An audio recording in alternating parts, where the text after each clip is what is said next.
Welcome back to Lessons Learned. I'm Shelly, and this is your Wednesday video, a brand new video. Got another project for you for scrap stash busting for 2025. This is project number 4. So there are 3 projects before this. If you haven't seen those, go back and watch those videos. And I'll try to have those linked in the description box. Today I have number 4. So what are we going to do? We're going to play with 2.5-inch wide strips. So they can be any size length that you have. You can take longer strips and cut them up smaller.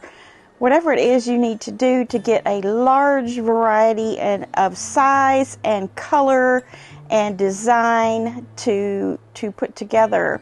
So this is going to make a really handsome quilt. I have it here with me right now, and you kind of are probably getting an idea of what the design is. There's no real pattern to this. My inspiration comes from the Quilted Forest.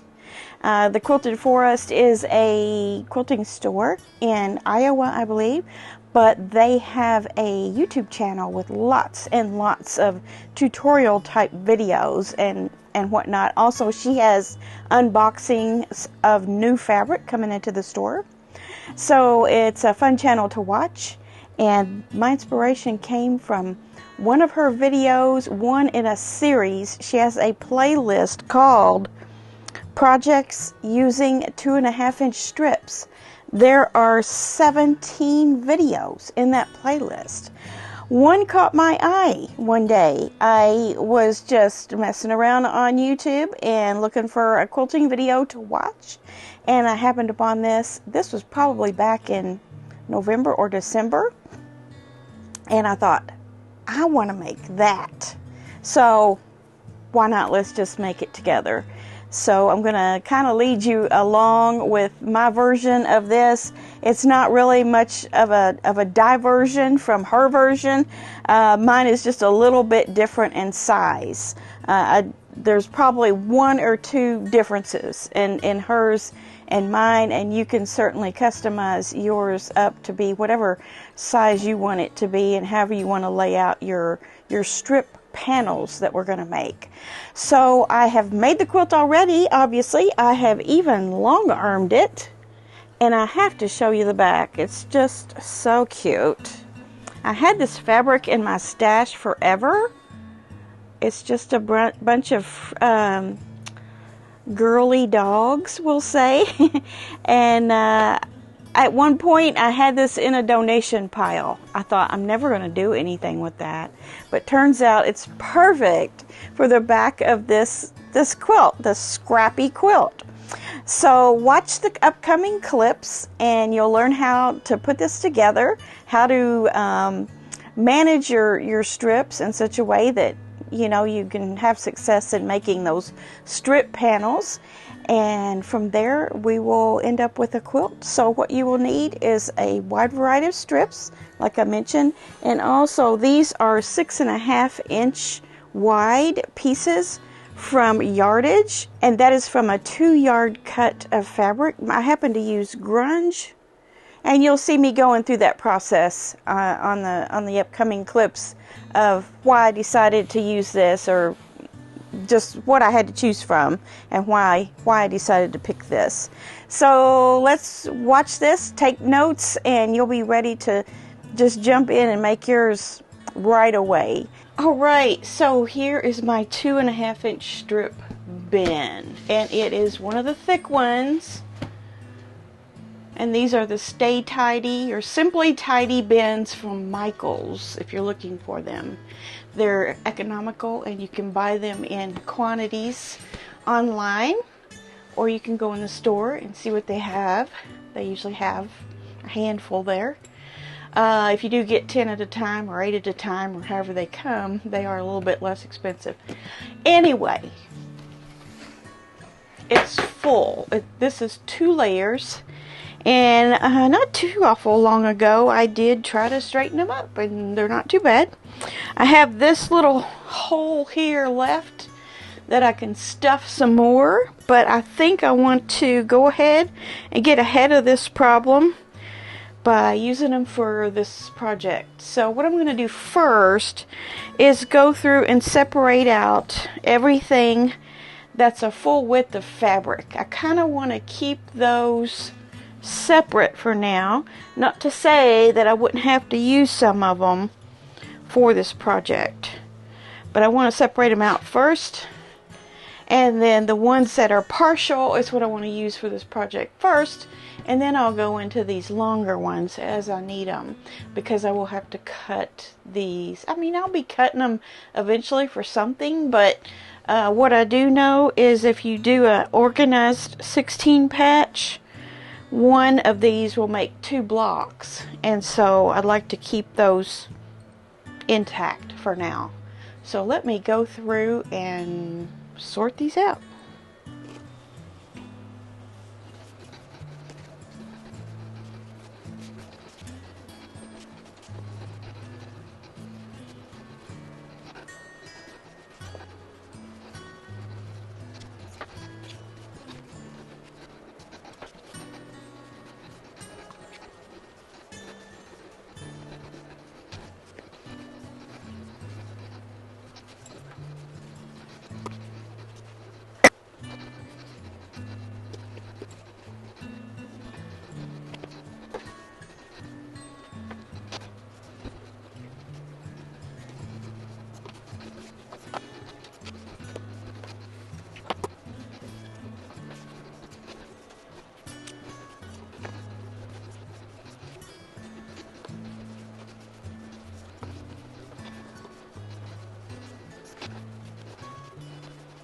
Okay, all done. So as you probably noticed, I was cutting off, some of these were cut lengthwise. Maybe it was the leftover from a border or something that I cut lengthwise. And I have this 2.5 inch strip, so it was longer than a width of fabric. So I went ahead and cut those to the width of fabric. You probably saw me moving with these scissors over here. Although it was out of frame, I was cutting the extra off and then putting it over into this pile, because I want this pile to be as mixed and varied as possible, both in color and pattern, style, as in length. So I wanted a big variety of lengths there too. So I think this is quite a lot. I think I'm going to have plenty to make my quilt out of this right here. So I'm going to go ahead and stick these back in the box, and this will be what I can add to later on when I have an opportunity to cut some 2.5 inch strips from scraps from a project. So that is one level now, and it's not even tight.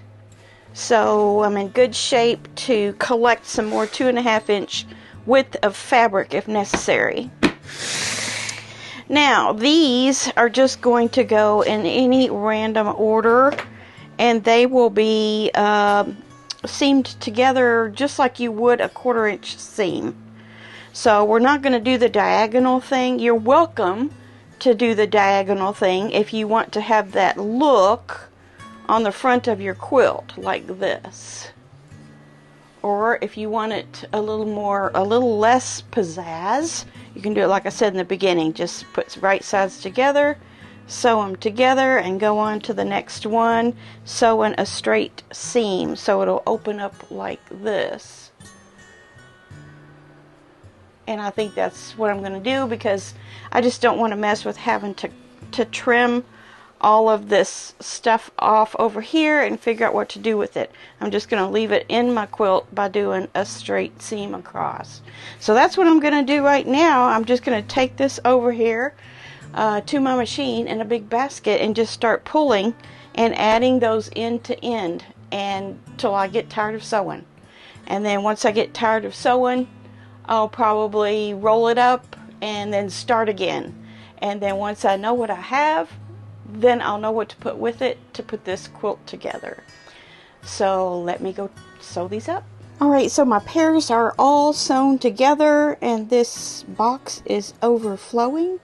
So now the next step is to put the pairs together. So I'll have long strips that have 4 different pieces in it, and after that, that stack will get to be less laborious, and then I will be putting together segments of 4 and 4 for an 8-piece long strip. So this process is a little bit on the slow side, and it's going to take a little bit, but once we get going with it, it's going to go faster, and we're going to have a quilt like all of a sudden. Got it! It's all in one piece now. This took about 3 hours total, but I did it in 2 different sessions, so that wasn't too bad. So now that I have all of these all in one long row, what do? Well, if you look at the Quilted Forest video that I'm linking, she actually has access to some ribbon spools, some large ribbon spools, and she actually rolled it on there.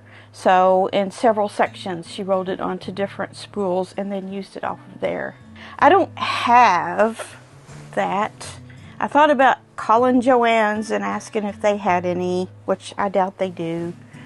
I thought about getting a paper towel holder thing and attaching it to an empty paper towel spool and rolling it on there and then dispensing it off like you would paper towel. I don't know. I'm not sure what I'm going to do. But either way, the pattern that I'm going to use, or the measurements I'm going to use, are going to be based on a 2-yard cut of fabric as the opposite piece or panel that these are going to make. So let's get into the measurements a little bit here. This is all one piece, so what I'm going to have to do, if I want to use a 72-inch wide measurement for the width of the quilt, then I can just simply cut a bunch of these in 72-inch. Why do I say 72-inch?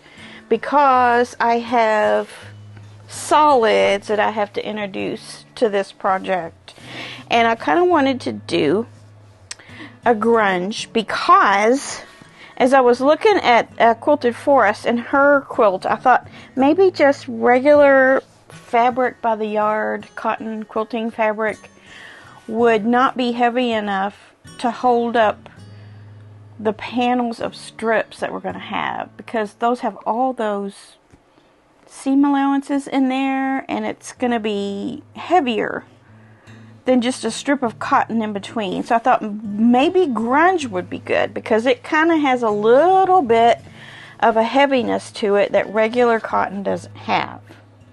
So I'm definitely going to use a grunge. Which one? Black. I've got plenty of black. I've got 2 yards of red. And I have 2 yards of this. I don't know what this is called. I think it's called turquoise or something like that. I'm not sure which one I want to use.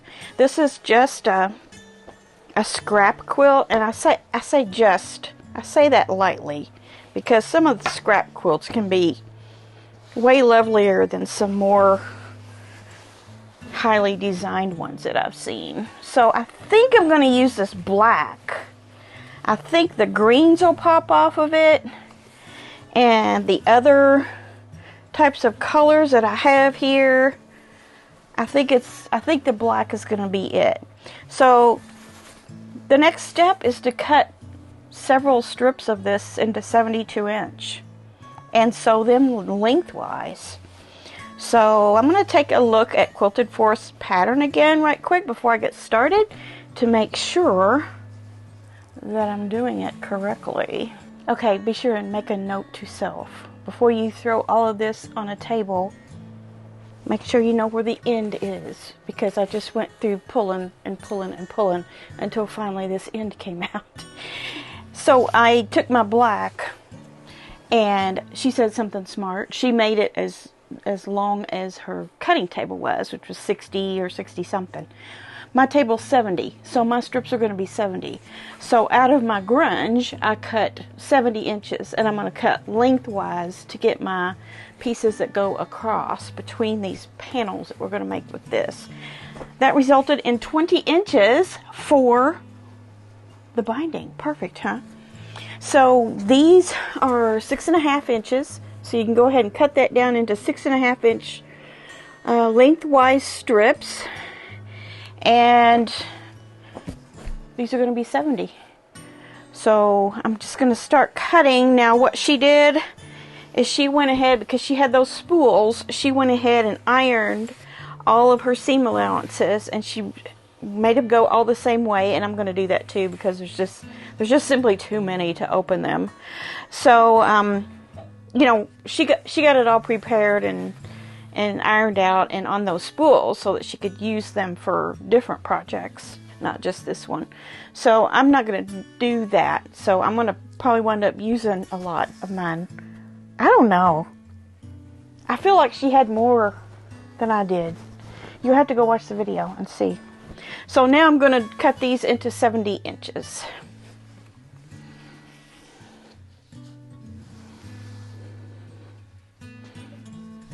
And try not to stretch. Just kind of make them kind of taut. You can go through and straighten them out. I think what I usually like to do in a case like this is I get one of my clappers and put on it down here at the beginning, so that I know. You didn't see that, did you? I put my clapper right there. It's on the line. And, you know, I could still accidentally yank on it and get it off of there, but I'm just going to do these 70-inch cuts here. And so that one produced a little tiny little piece, so I'm going to cut through that seam to start again. Not through the seam, but beyond it.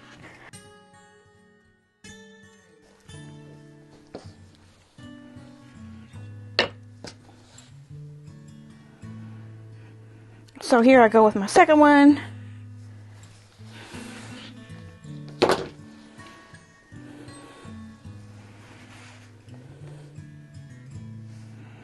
I'm just going to kind of pull it a little bit, not much, so that I can stay accurate here, somewhat accurate. And that also landed right on a seam. So that kind of stuff is going to happen. Just cut it away. Okay, so there's 2. So my center section will have 8 rows. And then each section on either side of the 8 rows is going to have 6. And then you'll have your black in between. And then you'll have 4 on each end. Now you can customize that. And I'll show you that as we go along as well. How you can make it your own and kind of design how you want the strips to be on there. So that should get us started, just getting... Let's see, I need 6 and then 8. No, I need 8 and then 6 twice. That's 12. That's 20. And then 2 4 sections. So that's 8. So I need 28 of these. Wow, I am going to have a lot left. I might have to go looking for those spools after all. Alright, so here are my 28 strips. I think I have enough to make another one and then a little bit more. So I will have to find some way to store that. I'm still thinking on that.